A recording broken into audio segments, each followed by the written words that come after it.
Cultural diversity adds richness and life to a school environment. It can also pose special challenges to educators as they work to meet each student's particular set of needs. Among other variables, teachers and administrators must consider differences in culture, language, and prior schooling. Students making the transition from Haiti to American school life must contend with a unique set of challenges, including issues of language and access to education.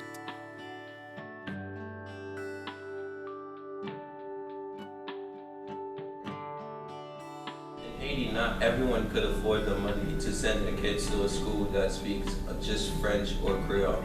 It's either you have your parents work hard, and then they could afford to send you to a school where you learn French, which is what they try to make everyone speak is French. They try to get rid of most of Creole.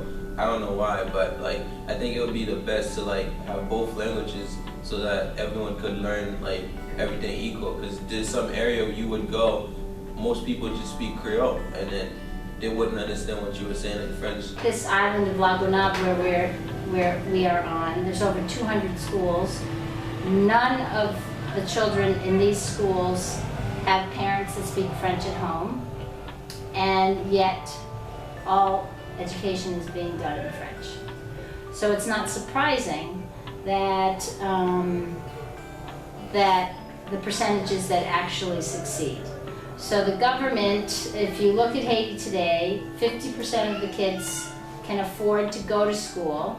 There's only 20% of the schools, a little more now, that are actual public schools. So the rest are private, which doesn't mean they're wealthy, but they're private. You have to pay something. And so 50% of the kids only are in school. And then of those 50%, they say 20% manage to get into 7th grade. There's a 6th grade national exam, and you must pass that in order to go on. Then there's a 9th grade exam, and being the French system, there's a 12th grade exam and a 13th grade exam.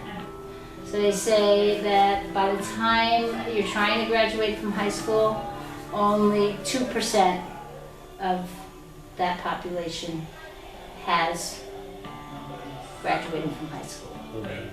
So Matanois feels that's because they're not being taught in Creole. So we've been pushing using Creole as the language of instruction. So even though we are teaching in elementary school in Creole and then introducing French as a second language, last year we sent 25 kids to the 6th grade exam and 25 passed.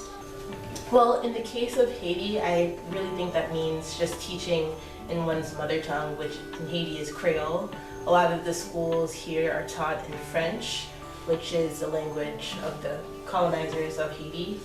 And although Haiti does have 2 official languages, in most homes in Haiti, Creole is the main language that is spoken. So that idea of mother tongue schools is that students should be taught in their mother tongue because that's the easiest way for them to learn. I went to a private Catholic school, and we had to study a book that was about Christ and the Bible, but it wasn't the Bible. It was just separate sermons taken out for students, and it's like you had to memorize at least a page a day, and sometimes the pages would be 3 paragraphs, sometimes the pages would be 3 sentences. It all depends on what the lesson is for that day.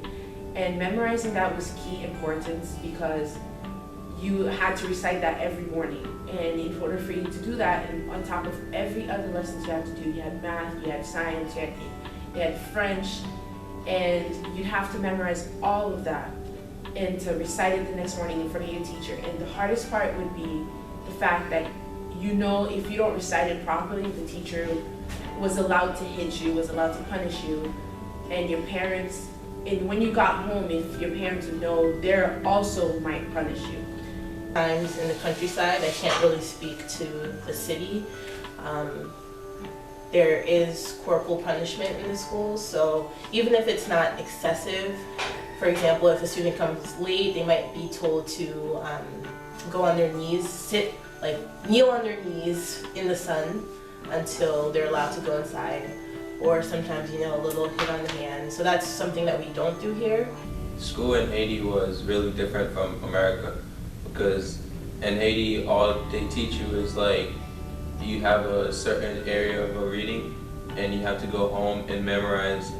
But in the classrooms, you'd have to repeat after the teachers all the time to get the whole sentence down at once. And your homework was to go home and memorize that whole sentence and then come back in school the next day. Everyone had to recite it back to the teacher.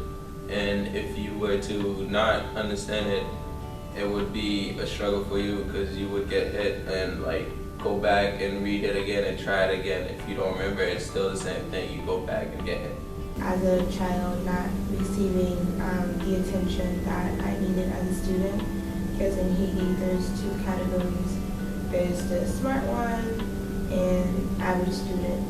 So I was part of the average student, and believe it or not, it was really frustrating to me as a student in Haiti because if I didn't get something right away, I knew that a professor would never stop for me to, really understand. And even if they were to stop, they would always make me feel like, I was bothering them to ask for, more explanation because I didn't get it as, another student that would get it in a matter of seconds and even with no explanation. So that was something that really, marked my experience being in school in Haiti. And I feel as though if I had the attention that I required, I would have just done so much better. And coming here, it was way different because teachers will sit down with you after school if you don't understand something, and it contributes to a better you, and which means that you'll be more successful in school. Given these circumstances and experiences, Haitian students face special issues as they adapt to school life in the United States. Coming from Haiti was kind of hard at the beginning for me because I didn't know any other language but some French and Creole. But then I have to memorize, try to learn a new language in America. And then it kept me back a grade because of that, because I had to learn the language. So I think that some kids will have to use more of their knowledge to learn a new language and then having to mix it up with their language. Because some people at home, all they speak is Creole. Their parents don't speak English, so they have to split the difference between Creole and English and I think that'll make it harder for some kids to have splitting different all the time. When they're home, they have to speak Creole, but then when they come to school, teachers teaching them English. The language of discipline is very different between how you talk to the average American child and you talk to a Haitian child that's been a recent immigrant or their parents are immigrants. In the Haitian culture, it's all about relationships. And so, for example, if you said, I don't want you to cross the parking lot like that, you have to follow me. If you ask the Haitian child, why did I tell you that, they would talk about, because you care about me. And where an American child might say, because I might get hit by a car. That's why you don't want me to cross like that. When I started having a little bit of a hard time, when I did need to do extra stuff, I think in my mind, honestly, staying after school already meant I must be in trouble. So it didn't necessarily only mean, oh, I must be dumb. It more meant if I'm staying after, I must be in trouble. And so culturally, I think that's the thing. I remember growing up in Haiti, even when I was in the school that was a little different from everyone else around me, hearing the stuff and seeing them under the, at night they're under the lights outside because they got to study, and they sounded like they were just so really, it was just intense. They were so busy and they were just so invested in what they had to do. It was do or die. And I never really knew what that was like. But then if I had to stay in school even when I was here, thinking back, I was like, wait a minute, I'm not doing as good culturally as I remember other kids saying, because now I have to, people are asking me if I need help, or I didn't do as great on a test, or what am I going to do? So I assumed even my mom would probably continue with that same culture of, you know, the Haitian culture of saying, you need to keep up with your academics. This is no ifs, ands, or buts. So if I didn't do well on a test even, I assumed, even if I'm not in trouble at school, I'm gonna be in trouble at home. So that's how I equated it. In middle school, it was harder because whenever they would say, do you wanna stay after? I also would think to myself, I'm gonna get it at home too. I understood their culture. I wasn't having any problem in my classrooms, but as soon as they went to like the art room or the gym or music, people were always complaining about them being wild. And it was like, well, because they're not used to at home somebody saying like, well, how are you feeling about that, Johnny? Because that's not how they're talked to. And so in my classroom, if a kid that was Haitian started acting out, I wouldn't say, why are you acting out? What are you feeling? I would say, for example, why did your mother send you here? And then they would straighten up and they'd say, to learn. And I would say, okay, let's learn. And they would go back to their work. So, because they have this big connection with their family, they don't want to shame their family. And so that's what's going to keep them in check. My responsibilities at home were different. I could tell from other students. For example, when I went to school, I had to go straight home. Not because my mom didn't want me to be outside and see people. It was more like my aunt was also living here. She didn't speak any English, and then so was my younger cousin. And so my responsibility was to get home and help with chores, but also to be there if a phone call or anything that needed someone to be there to speak English could do that. That was me. And then also because my aunt didn't really know any English, if anything happened while I was outside or just wasn't coming straight home, how would she, ask or take care of me? But then aside from that, kids would ask me, hey, do you want to go play? And if they lived somewhere that was 2 steps farther than the front of my house, I couldn't go. So it kind of sheltered me in that way as well. And then there was the fact that the academics, I was all right with a lot of it, but I think at times when I thought I understood something, I didn't really, because a part of my brain was trying to stick to the French style of the way I learned something. My first day at Northern High, I cried because I went to my ESL class and I met these fellow Haitian students, and they were just not what I expected to find here. And it was really hard for me to adapt because we were from different backgrounds, so it was really hard to connect with a lot of them. And I was teased a lot for speaking French all the time because it's just considered, French is considered in Haiti as a higher-end, language. So that was really hard. And in the classroom, adapting was something that was quite challenging because of the way of learning.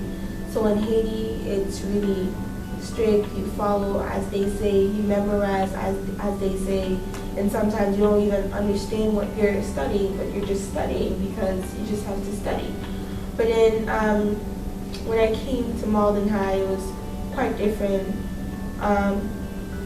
I had the chance to really learn and understand. I was learning and understanding at the same time what I was being taught. So it was just not me sitting in a classroom and just being lost sometimes with stuff that I didn't understand. And I did have high expectations from the professors, but then at the same time, it was not as intense as in Haiti. I felt comfortable with what I was learning. I felt that I was being understood, and I felt that if I had any issue, I could go to my teacher, and I know that I would understand some way, somehow. So I think that I found a lot of support when I came to Malden High School, and that contributed to me being successful and having good grades. And I was so amazed, and I was like, oh my God, like I'm really getting these stuff. And I really understand because I just had teachers that took their time to make me understand. As educators striving to create and maintain an equitable, nurturing, and supportive environment where all students are valued and encouraged to be successful, how can we facilitate the transition to American school life for students from Haiti? I've been here for 2 years, and I was more accustomed to, I guess, an American style of working. Since I've been here, I've noticed that the students are the same as any students anywhere else. But what I've noticed that's different, well, not much different, but I've noticed that the teachers are especially close to the students here. It's not just, a leader-follower relationship, it's more personal. So, for example, during recess, you'll see the teachers playing with the students, and I enjoy that type of culture where there doesn't seem to be a separation between those who are supposed to be in charge and those who are here to learn.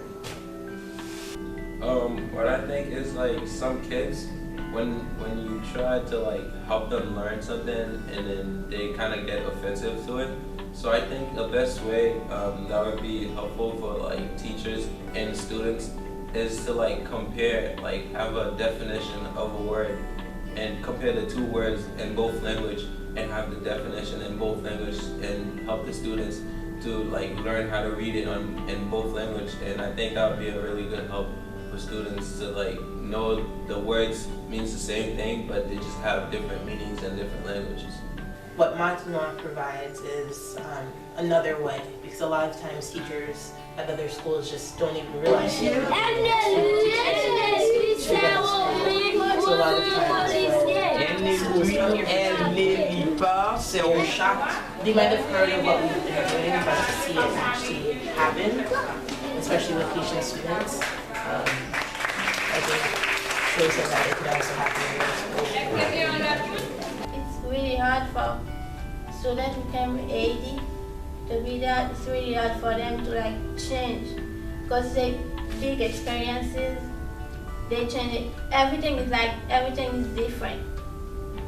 The school, how they teach us.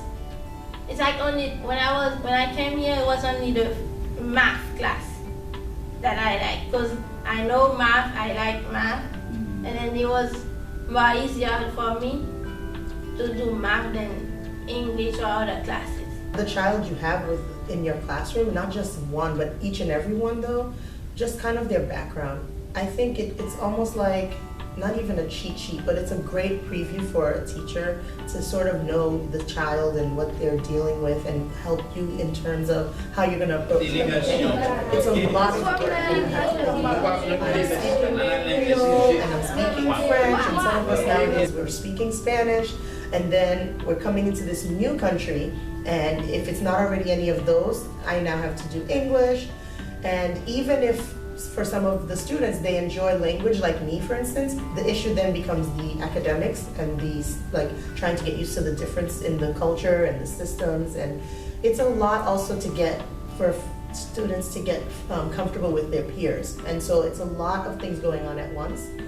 I just think facilitators, teachers should just be more mindful of the same way you would walk into someone else's country, you'd like them to welcome you. You also wouldn't want them to, it's different if you come into somebody's country and you're like, oh hi, how are you? They say hi and then they walk away. That's fine, but it's not the same as making you feel that warm and welcome feeling, especially in a school where you spend most of your day and you're gonna be learning and you're gonna be around these people, and this teacher is sort of like another parent to you. You'd like to know that they wanna put in the effort to get to know you and to help you get to know yourself. I mean, let's be honest, when you're at school, you're not just learning about how to do math or science, you're learning about yourself and how you do socially as well as academically. I think it's great for facilitators if they notice that a child feels like they're alone in terms of maybe they don't have anything in relation to the teachers or other kids around them, that it's important to take care of helping them feel comfortable in that sense, especially because a lot of times their own parents don't really have the know or the access to help them do that. And as facilitators, I think we have a big pool of resources to help do that. And I think it's great to bring that as teachers into your classrooms. I think another thing is it's really good to know when you work at a school, for example, or even with students, that you learn about the majorities. Like if you have a high population of a certain group, even it's great to learn about their background. It's really important, because some things I remember now is you'll do something culturally that's acceptable, that you'll come in and do it in a different culture and it's totally unacceptable, and that could be the student, and sometimes it could be the teacher. I think it's important to be aware of that, because it matters. People get in trouble, and then both adults and children, and then it's because, for perspective's sake, there's a whole cultural difference. Often, out of respect, adults and kids will look away when you're talking to them. So, and I know it's total opposite, in American culture. Look me in the eye, look at me when I talk to you. And for them, it's like you're saying, insult me, and it's like, what? You know what I mean? So they're kind of like a bit like this, and I think there's a lot of code switching that any immigrant kid, but what I know most is about Haitian kids. So there's a lot of code switching going on constantly. There's certain things in the Haitian culture, to call somebody a liar or you stole something is huge. Like, that's the biggest insults. And when we say like, oh, did you take that? Or, those words are like, aren't huge. Like, oh, you probably took that. But for them, you're calling them like somebody who's a major criminal. So there's a lot of misunderstanding, I think. Here, everybody says hello to each other when they're passing on the street. So in Cambridge, when I got back to Cambridge, I was so used to doing that I started doing it in Cambridge. And it was very interesting that more often than not, if I said it to a white-skinned person, they would look at me like, is that a crazy person? I don't know you. Why are you saying hi to me? Where if I said it to a black person, they would say hi right back. And so when I told one of my good friends, who's a teacher who's from Barbados, he said, oh, you didn't know that? All black people say hi to each other. And so it sort of opened up this whole other culture in my own culture that I never knew.